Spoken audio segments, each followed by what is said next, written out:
ओम शांति, ओम शांति, ओम शांति। आज है 11 दिसंबर 2020, शिव बाबा की साकार मुरली। आज बाबा क्या कहते हैं? बाबा कहते हैं, मीठे बच्चे, Madhuban holiest of the Holi बाप का घर है। यहाँ तुम किसी भी पतित को नहीं ला सकते। इस ईश्वरीय मिशन में जो पक्के निश्चय बुद्धि हैं, उनकी निशानियाँ क्या होंगी?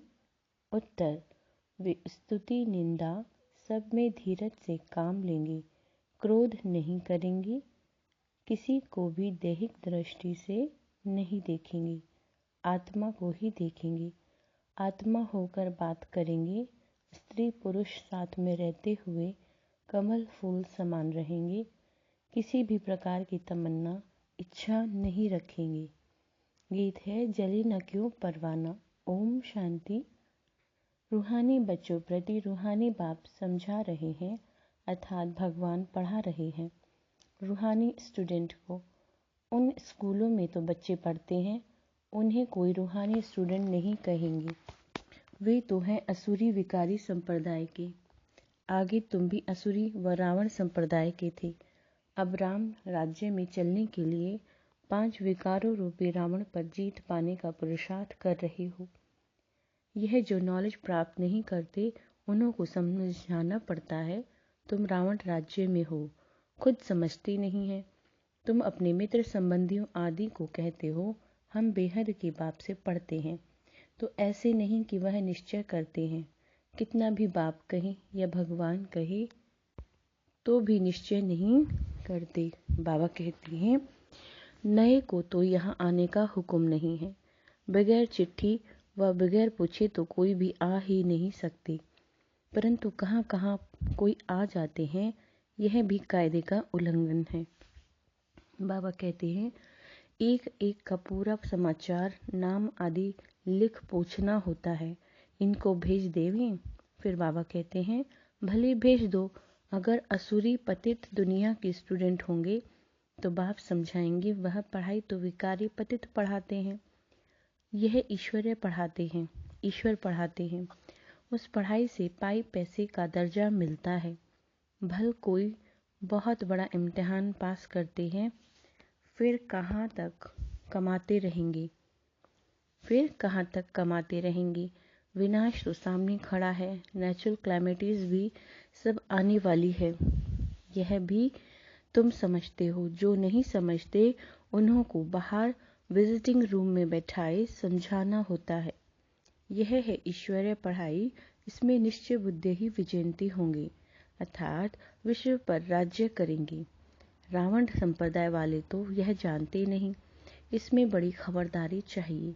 परमिशन बगैर कोई भी अंदर आ नहीं सकता। यहाँ कोई घूमने फिरने की जगह नहीं है। थोड़े समय में कायदे कड़े हो जाएंगे, क्योंकि यह है holiest of the holy. Shiv Baba को इंद्र भी कहते हैं ना, यह इंद्र की सभा है। 9 रत्न अंगूठी में भी पहनते हैं ना। उन रत्नों में, बाबा कहते हैं, उन रत्नों में नीलम भी होता है, पन्ना माणिक भी होता है। यह सब नाम रखे हुए हैं। परियों के भी नाम है ना। तुम परियां उड़ने वाली आत्माएं हो, तुम्हारा ही वर्णन है, परंतु मनुष्य इन बातों को कुछ भी समझते नहीं। अंगूठी में भी रतन जब डालते हैं तो उसमें कोई पुखराज नीलम पेरूज भी होते हैं। कोई का दाम 1000 रुपया तो कोई का दाम 10-20 रुपया होता है। बाबा कहते हैं, बच्चों में भी नंबरवार हैं। कोई तो पढ़कर मालिक बन जाते हैं, कोई फिर पढ़कर दास दासी बन जाते हैं।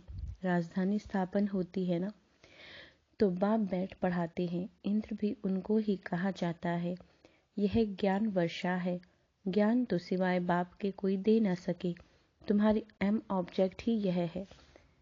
अगर निश्चय हो जाए तो कि ईश्वर पढ़ाते हैं, फिर वह पढ़ाई को छोड़ेंगे नहीं। जो कहें होंगे ही पत्थर बुद्धि, उनको फिर तीर नहीं लगेगा। आकर चलते चलते फिर गिर पड़ते हैं। 5 विकार आधा कल्प के शत्रु है। माया देह अभिमान में लाकर थप्पड़ मार देती है, फिर आश्चर्यवत सुनंती कथनती और भगंती हो जाती हैं। यह माया बड़ी दुष्टर है, एक ही थप्पड़ से गिरा देती है। समझते हैं हम कभी नहीं गिरेंगे, फिर भी माया थप्पड़ मार देती है। यहाँ स्त्री पुरुष दोनों को पवित्र बनाया जाता है, सो तो ईश्वर के सिवाय कोई बना न सके।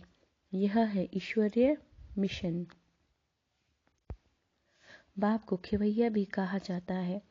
तुम हो नैया, खेवैया आते हैं सभी की नैया को पार लगाने। बाबा कहते भी हैं सच की नैया। बाबा कहते हैं सच की नैया डोलेगी परंतु डूबेगी नहीं। कितने ढेर के ढेर मठ पंथ हैं। ज्ञान और भक्ति की जैसे लड़ाई होती है, कभी भक्ति की भी विजय होगी, आखिर तो ज्ञान की ही विजय होगी। भक्ति की तरफ देखो कितने बड़े बड़े योद्धे हैं, ज्ञान मार्ग की तरफ भी कितने बड़े बड़े योद्धे हैं। अर्जुन भीम आदि नाम रखे हैं। यह तो सब कहानियां बैठ बनाई हैं। गायन तो तुम्हारा ही है, हीरो हीरोइन का पार्ट तुम्हारा अभी बच रहा है। इस समय ही युद्ध चलती है। तुम्हारे में भी बहुत हैं जो इन बातों को बिल्कुल समझते नहीं। जो अच्छे होंगे उनको ही तीर लगेगा। थर्ड क्लास तो बैठ ना सके। दिन प्रतिदिन बहुत कड़े कायदे होते जाएंगे। पत्थर बुद्धि जो कुछ नहीं समझते उनको तो यहाँ बैठना भी बेकायदे है। यह हॉल होलीएस्ट ऑफ होली है। पोप को होली कहते हैं। बाबा कहते हैं यह तो बाप है होलीएस्ट ऑफ होली। बाप कहते हैं इन सभी का मुझे कल्याण करना है। यह सब विनाश हो जाने वाले हैं। यह भी कोई सब थोड़े ही समझते हैं। भल सुनते हैं परंतु एक कान से सुन दूसरे कान से निकाल देते हैं। ना कुछ धारण करते हैं ना कराते हैं। ऐसे गूंगे बहरे भी बहुत हैं। बाप कहते हैं हेयर नो एवल। वह तो बंदर का चित्र दिखाते हैं परंतु यह तो मनुष्य के लिए कहा जाता है। मनुष्य इस समय बंदर से भी बदतर है। नारद की भी कहानी बैठ बनाई है। उनको बोला तुम अपनी शक्ल तो देखो, 5 विकार तो अंदर में नहीं है। जैसे साक्षात्कार होता है, हनुमान का भी साक्षात्कार होता है ना। बाप कहते हैं कल्प कल्प यह होता है। सतयुग में यह कुछ भी बातें होती नहीं। यह पुरानी दुनिया ही खत्म हो जाएगी। जो पक्के निश्चय बुद्धि हैं वह समझते हैं कल्प पहले भी हमने यह राज्य किया। बाप कहते हैं बच्चे अब दैवी गुण धारण करो, कोई बेकायदे काम नहीं करो। स्तुति निंदा सब में धीरज धारण करना। क्रोध नहीं होना चाहिए। तुम कितने उच्च स्टूडेंट हो। भगवान बाप पढ़ाते हैं, वह डायरेक्ट पढ़ा रहे हैं, फिर भी कितने बच्चे भूल जाते हैं क्योंकि साधारण तन है ना। बाप कहते हैं देहधारी को देखने से तुम्हारा इतना उठ नहीं सकेंगे। आत्मा को देखो। आत्मा यह भ्रकुटी के बीच रहती है। आत्मा सुनकर कंधा हिलाती है। हमेशा आत्मा से बात करो। तुम आत्मा इस शरीर रूपी तख्त पर बैठी हो। तुम तमो प्रधान थी, अब सतो प्रधान बनो। अपने को आत्मा समझ बाप को याद करने से देह का भान छूट जाएगा। आधा कल्प का देह अभिमान रहा हुआ है। इस समय सब देह अभिमानी है। अब बाप कहते हैं देही अभिमानी बनो। आत्मा ही सब कुछ धारण करती है। खाती पीती सब कुछ आत्मा करती है। बाप को तो अभोक्ता कहा जाता है। वह है निराकार। यह शरीरधारी सब कुछ करते हैं। वह खाता पीता कुछ नहीं, अभोक्ता है। तो इसको फिर वो लोग कॉपी कर बैठते हैं। कितना मनुष्य को ठगते हैं। तुम्हारी बुद्धि में अभी सारा ज्ञान है। कल्प पहले जिन्होंने समझा था वही समझेंगे। बाप कहते हैं मैं तो कल्प कल्प आकर तुमको पढ़ाता हूँ और साक्षी हो देखता हूँ। नंबरवार पुरुषार्थ अनुसार जो पढ़ा था वही पढ़ेंगे। टाइम लगता है। कहते हैं कलयुग अभी 40,000 वर्ष शेष है। तो घोर अंधियारे में है ना। इसको अज्ञान अंधियारा कहा जाता है। भक्ति मार्ग और ज्ञान मार्ग में दिन रात का फर्क है। यह भी समझने की बातें हैं। बच्चे बड़ी खुशी में डूबे हुए रहने चाहिए। सब कुछ है, कोई तमन्ना नहीं। जानते हैं कल्प पहले में सर हमारी यह मनोकामनाएं पूरी होती हैं, इसलिए पेट भरा रहता है। जिनको ज्ञान नहीं है उनका थोड़े ही पेट भरा रहेगा। कहा जाता है खुशी जैसी खुराक नहीं। जन्म जन्मांतर की राजाई मिलती है। दास दासी बनने वालों को इतनी खुशी नहीं रहेगी।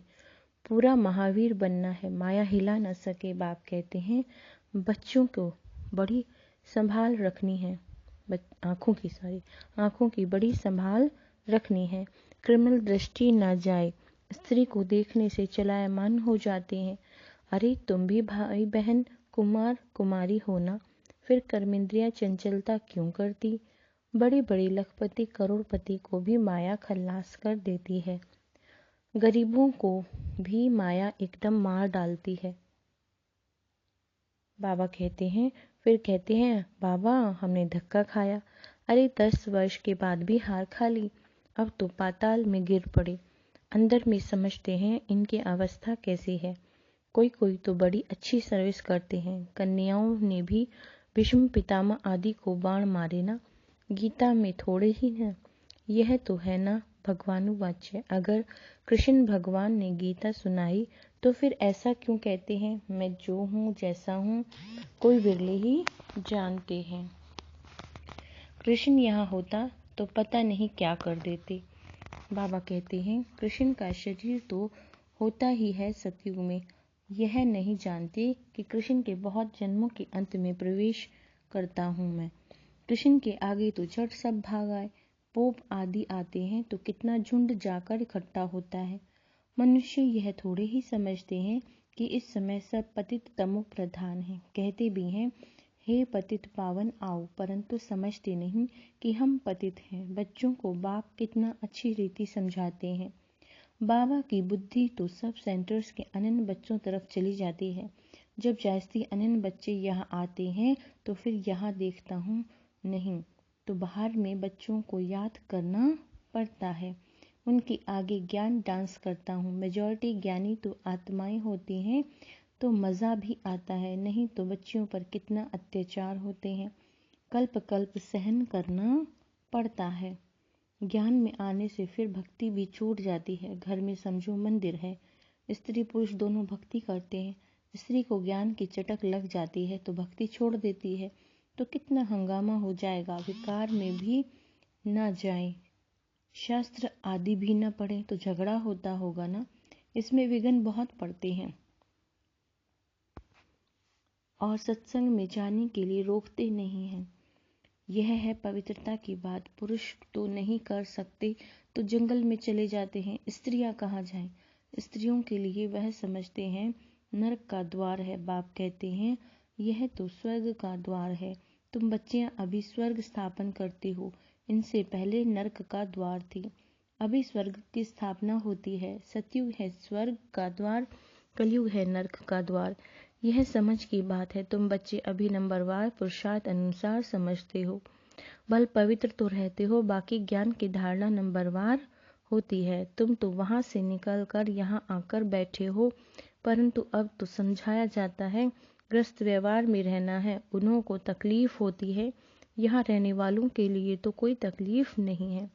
तो बाप समझाते हैं कमल फूल समान ग्रस्त व्यवहार में रहते पवित्र रहो।